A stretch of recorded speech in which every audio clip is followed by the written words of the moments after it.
প্রায় ৫ বছর ধরে চলা গৃহযুদ্ধে জর্জরিত মিয়ানমার, দ্বন্দ্ব সংঘাতে বিভক্ত পুরো জাতি।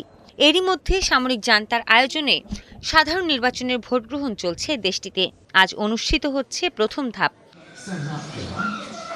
সকাল থেকেই ভোট কেন্দ্রে দেখা যায় ভোটারদের উপস্থিতি। তবে স্থানীয় বাসিন্দারা জানিয়েছেন, আগের নির্বাচনগুলোতে যে ধরনের উৎসব মুখর পরিবেশ ও উদ্দীপনা দেখা যেত, এবার তার ছিটে ফোঁটাও নেই।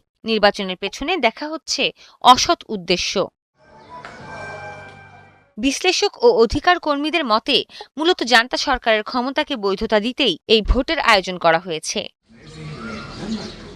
২০২১ সালে সামরিক অভ্যুত্থানের পর এটি প্রথম কোনো নির্বাচন হচ্ছে মিয়ানমারে। তবে প্রধান বিরোধী দল ন্যাশনাল লীগ ফর ডেমোক্রেসি সহ বেশিরভাগ শক্তিশালী দলকে নির্বাচনের বাইরে রাখা হয়েছে। আন্তর্জাতিক সম্প্রদায় ও মানবাধিকার সংগঠনগুলো এই নির্বাচনকে একটি সাজানো নাটক হিসেবে বর্ণনা করে আসছে। ধরেই নেওয়া হচ্ছে সেনা সমর্থিত ইউএনডিপি নির্বাচনে জয়ী হবে। অথচ ২০২০ সালের নির্বাচনে মাত্র ৬% আসন পেয়েছিল দলটি।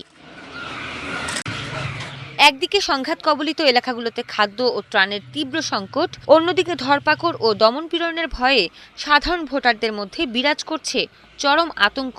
অনেক নাগরিকই মনে করছেন, এই নির্বাচন কেবল জান্তা প্রধান মিং অং হ্লাইয়ের ক্ষমতাকে দীর্ঘায়িত করার একটি মাধ্যম ছাড়া আর কিছুই নয়। নির্বাচনটির প্রতি জনসমর্থন রয়েছে বলে জান্তা সরকার দাবি করলেও জাতিসংঘ, পশ্চিমা দেশগুলো এবং বিভিন্ন মানবাধিকার সংগঠন একে কঠোরভাবে প্রত্যাখ্যান করেছে। ভোট গ্রহণের দ্বিতীয় ধাপ অনুষ্ঠিত হবে ১১ জানুয়ারি, আর তৃতীয় ধাপ ২৫ জানুয়ারি। জানুয়ারির শেষে ফল ঘোষণা করা হবে বলে ধারণা করা হচ্ছে। সৃষ্টি ঘটক, ৭১।